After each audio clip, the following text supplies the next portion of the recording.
You wonder if they're going to bring in some footing for those horses to drop down onto. So Doug is on his way. He is traditionally a rider who definitely knows this turf, and you see Camarillo. Chicardo and the Dan Rehoboth. Show jumping on another mount of his. And we'll also see him in the 5 Liddy Bay. So you can see this horse, you can see as he's going to set the horse up, there's a little bit of head shaking, a little bit of communication going on. We will add some time faults, but a great educational round. 6, that adds 16.8 to their dressage score. Doug making his way now through the Cosequin Cove, over the Dachshund. Still having some conversations with Carl as they make their way.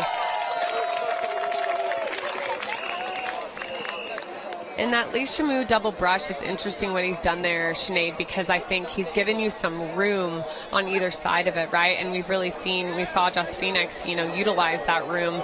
And Doug, as he has some conversations with this very eager horse, you know, being able to do the same and kind of stay out for just that extra second, give himself a little bit of time to get the job done. And that's definitely helpful from Derek.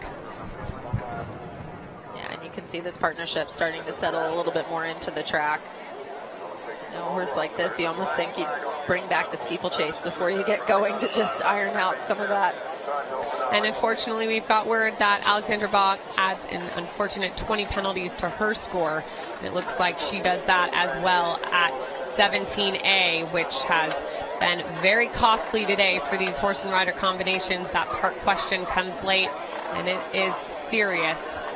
We thought walking the course that could be the case, and it has proven to be true. So Doug taking his time here to set up with Camarillo.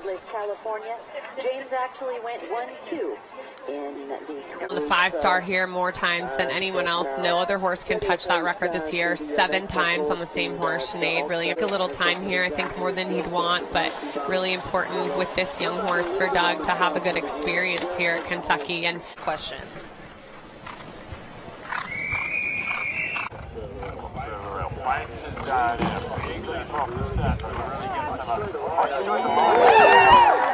Exposure, and then people like Sid who've been around the block with their partner. Doug has a few more after he navigates this corner to make his way home. Very brave. Doug will have worked for his lunch today after this round, so that's also interesting. And then you have 3 tables after.